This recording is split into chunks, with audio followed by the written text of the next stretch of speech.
Women of Wyoming Then and Now is brought to you by the Wyoming Historical Society and supported in part by a grant from the Wyoming Cultural Trust Fund, a program of the Department of State Parks and Cultural Resources. This program features unique female perspectives on events, themes, or narratives related to state history.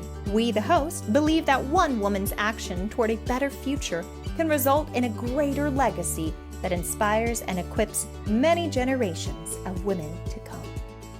Welcome to Women of Wyoming Then and Now. I'm today's host, Janelle Molony, an author and historian, and joining me as a co-host is Leslie Wagoner, an archivist with the American Heritage Center.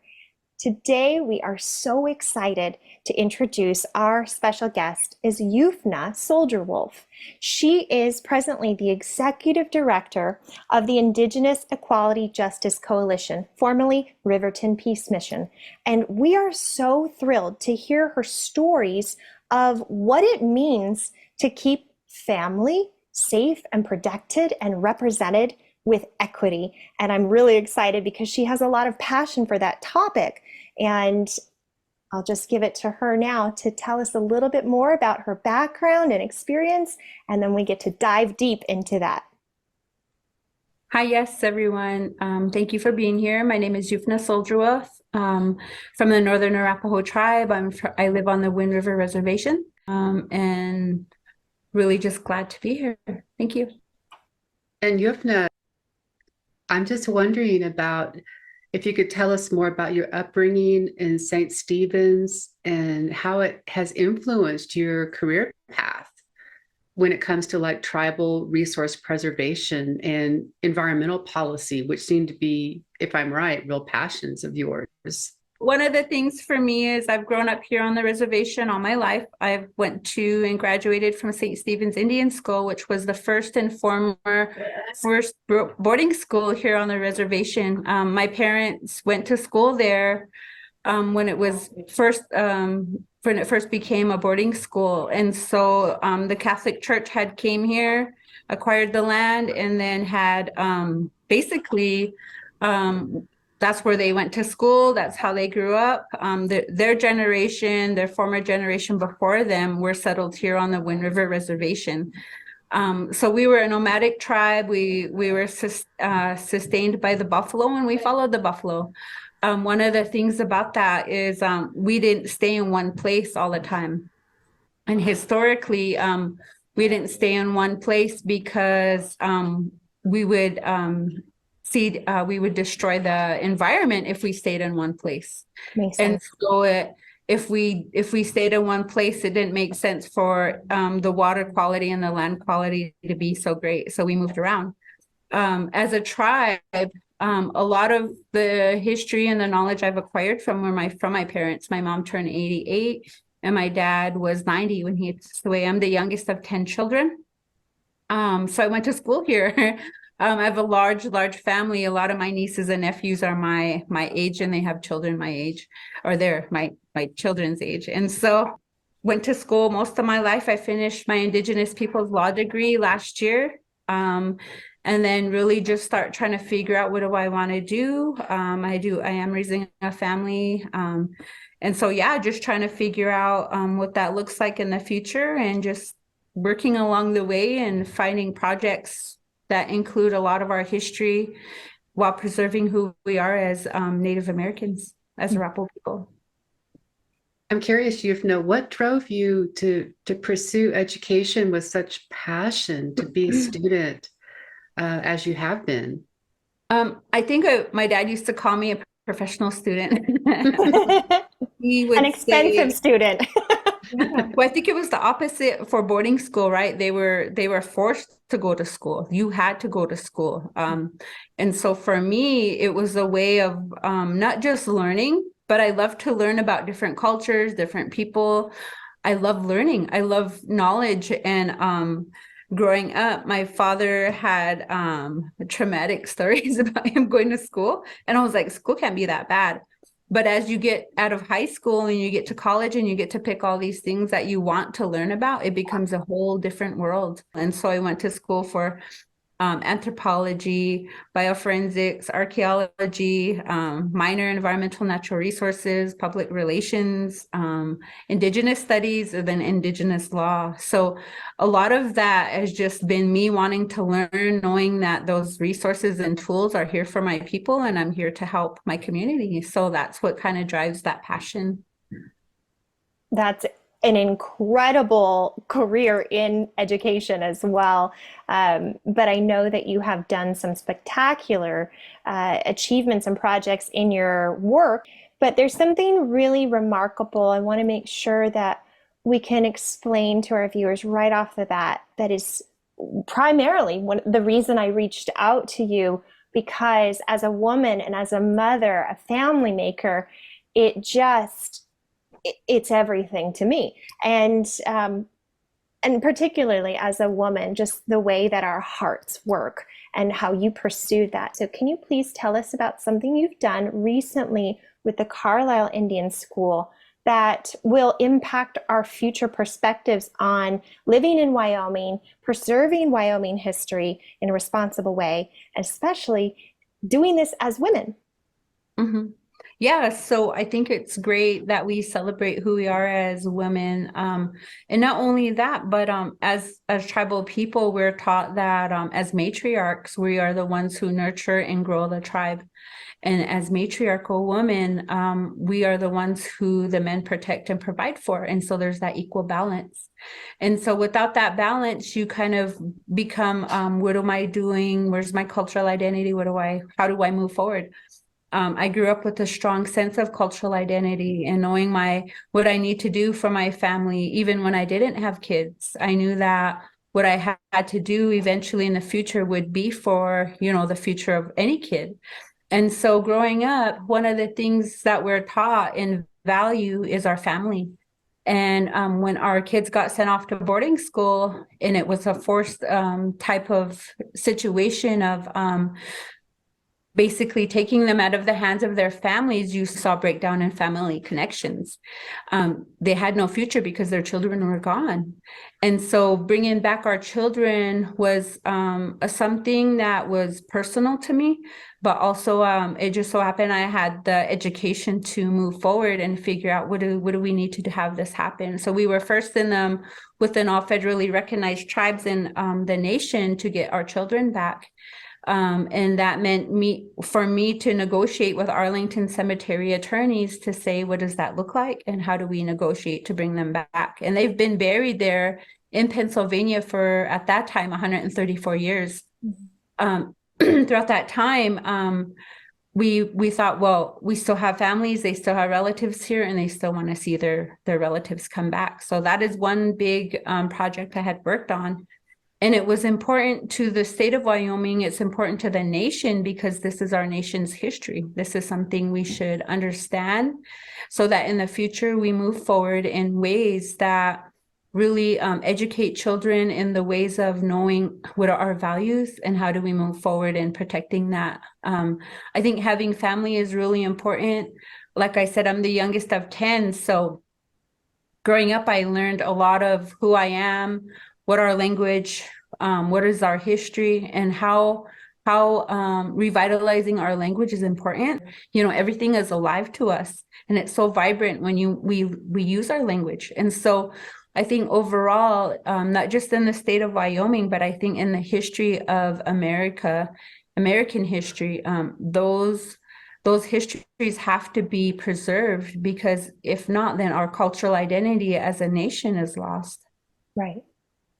And as you're talking about this and the importance, the significance of these children coming home, what was that homecoming like? Can you describe how that impacted the community?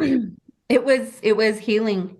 Before we went, as you can kind of understand, first of all, bringing these children back was this huge thing for our elders, because they actually went through boarding school, intergenerational historical boarding school trauma in their own lives. And so bringing them back was like closure.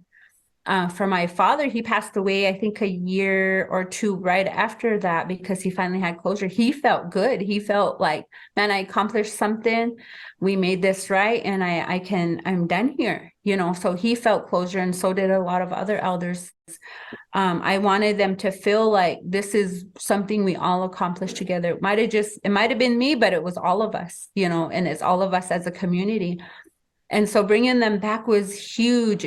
There were people, relatives, they were looking forward to it, them coming home. And since we were the first, it wasn't like right now I see a lot of tribes getting their children back, but it was really a sacred moment.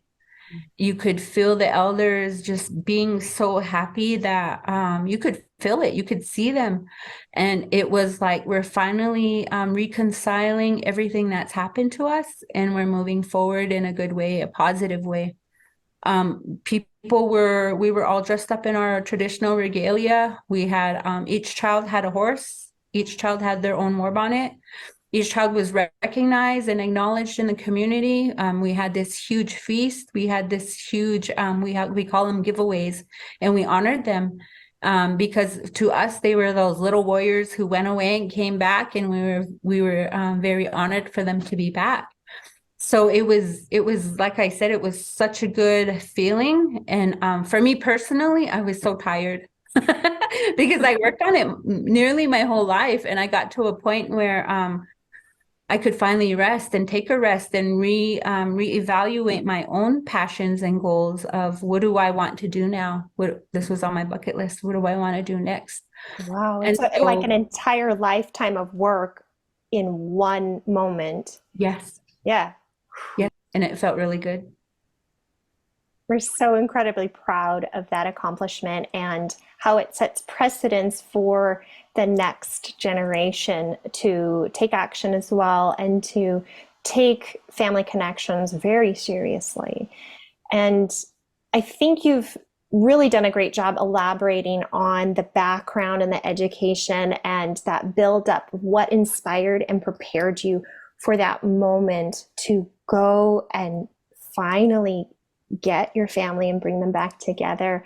And I think it's important that we heard that background, because in the process of your career, you didn't necessarily build a stage for yourself, if you know what I mean. You weren't already a major politician changing laws. You weren't already a somebody doing these things and now taking action. You were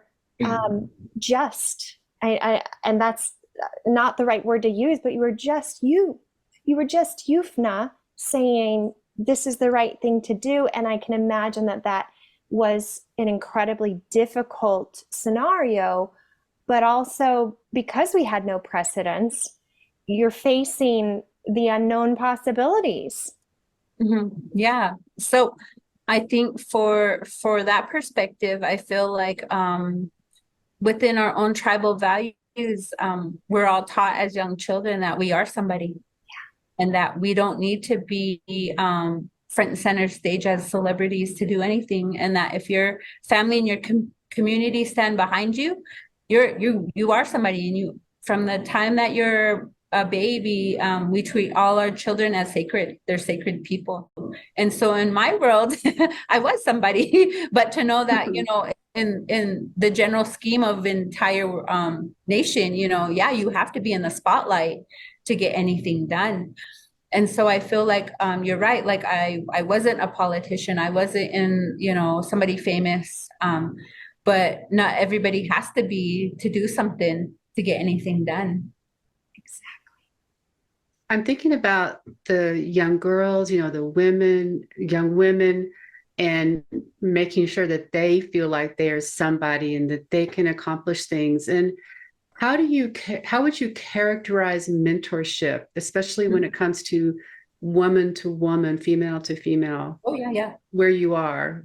Yeah. So to go back and bring the tribal perspective to this is that as we grow up as little girls, we're taught that you have mentors, you have teachers, you need to listen to them. And those are your bigger sisters or your older cousins or some women that are older than you within a little age gap. And those are your teachers. Those are the people that you are going to help you grow up.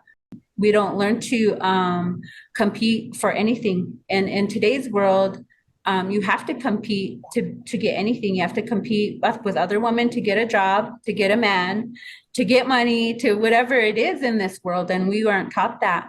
We're taught that you build your relationships with these women because they're going to teach you to value who you are as a woman. They're going to teach you what it is to be a woman and make you feel strong because they won't compete with you. Everybody's on the same level and they support each other. They encourage each other to be better. And when negative and bad things happen in our lives, they're there for us. They don't judge us. And we're never competing for anything because material things will come and go in our lives, like money. When you compete for anything, you're rewarded in everyday life. You're rewarded as a woman. If you compete and you outdo another woman, it's looked upon as something good. But in our tribal life, you don't compete for anything because we're all the same and we all have to encourage and help and support each other to grow that nurturing community that our children and grandchildren grow up in. And so that's the community I grew up in. And today I still help nurture, teach, mentor, even my own daughter, but I teach her the same thing, that when you're now a woman and you have your woman responsibilities of helping other women, you're never competing with them.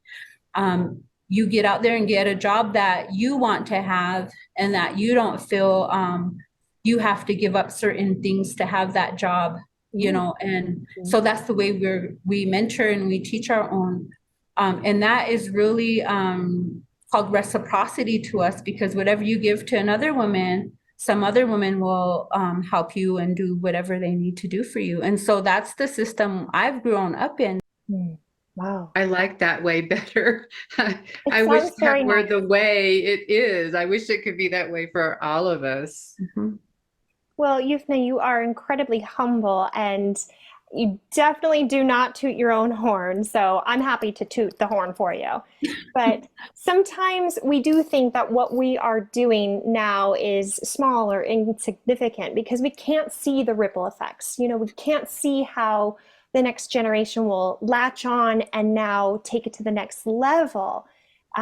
So I'm curious, what do you hope for your contributions to leave behind?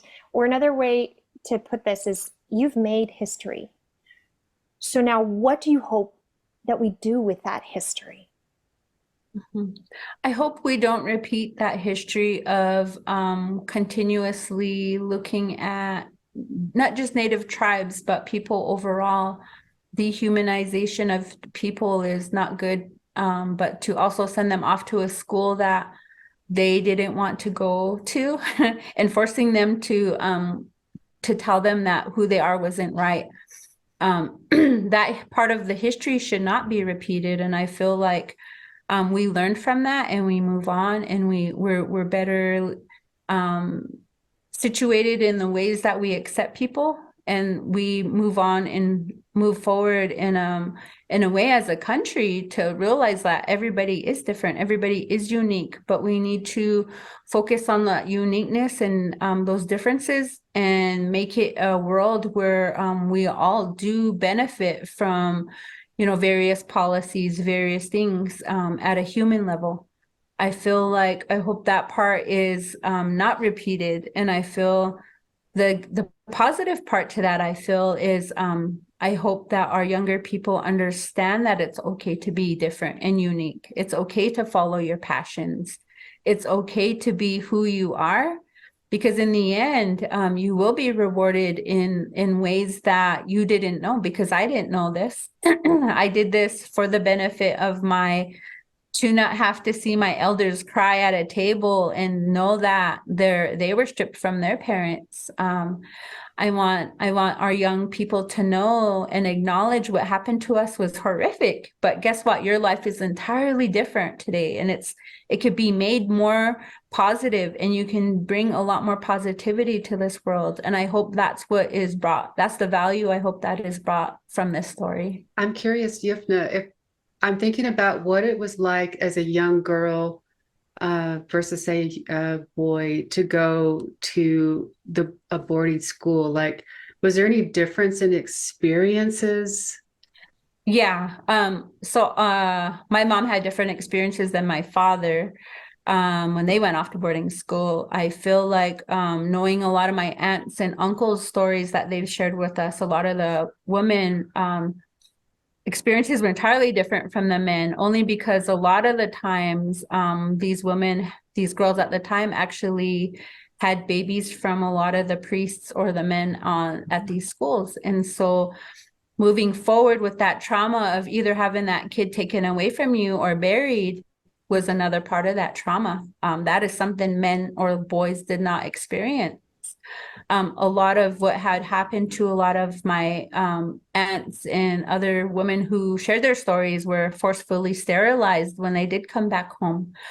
And so, yeah, that experience was entirely different than the men's experience. That is so traumatic. I mean, that's trauma that would last through generations, because I don't know if they were able to keep any of the children and bring them home with them, or what happened to those babies that they had. Yeah, you'll see a lot of cemeteries next to schools, and a lot of those unknowns there were a lot of babies. And then a lot of the time, a lot of the priests and fathers at that time didn't want to get into trouble, so it would be a hush hush type of thing, and those babies were buried unmarked graves. Oh, Wow. It's very sad. that's an aspect I had not realized. That's just chilling. Yeah. So those experiences from the boys and the girls, I'm not saying those experiences are should be more emphasized, but I feel like also the men have gone through their own types of traumatic experiences that they didn't really that were traumatic enough for them to really spiral them out of control as they got older. And a lot of them, like my father, he went off to boarding school, ran away, came home, and then got drafted into the Korean War. And so all his life he thought, well, people just accept me for who I am because I just been used over and over and over again. Mm-hmm. Yufna, now more than ever, we can access all kinds of stories about our past and our people. However, they're not always accurate and they're not always represented well. And you brought up the point of feeling like your family story, your history, your DNA, in a way, can be preserved irresponsibly. And there are feelings of being used or being stolen. And so, for our listeners who want to be more active, what would you encourage them to think about or consider if they want to appropriately, responsibly preserve and protect their own history? What would you say? I would say if it had anything to do with any tribal people, indigenous people, I would say to go to the people and ask them what they want help with. What do they want to preserve? What is the biggest priority right now for them to preserve? For a lot of tribes, they're seed keepers. A lot of those tribes want to preserve their seeds for various things for their food. For a lot of High Plains tribes, it is tribal food sovereignty. They want to preserve their bison, their game, their elk, their deer. For a lot of other tribes, it's their language.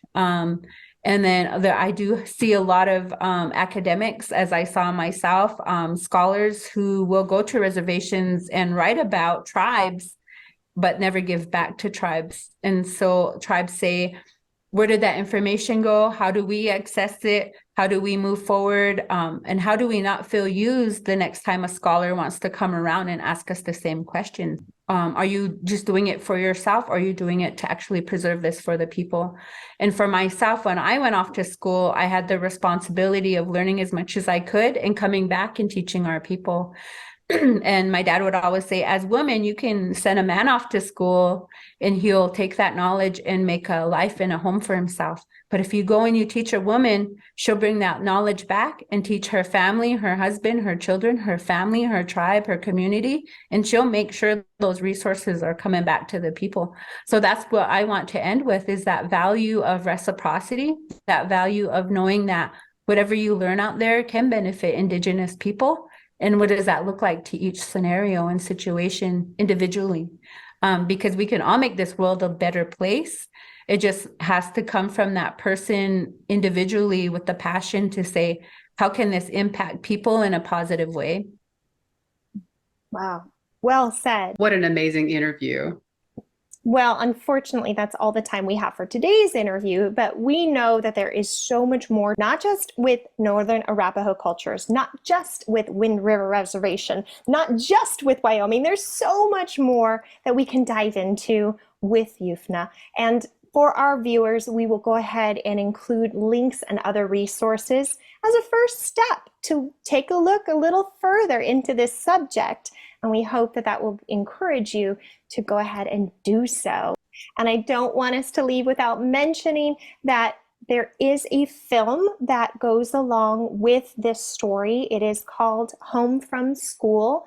And I'll also include links for that information with the video. I would encourage everyone to take a look. It is very powerful and should definitely be incorporated in our academic scenarios as well. Thank you, Yufna. You're a wonderful spokesperson for your people, for the Northern Arapahoe, and we wish you all continued success, and I'll be watching to see what happens. We're just incredibly honored to have you with us for Women of Wyoming. All right. Thank you, everyone. Take care. Goodbye.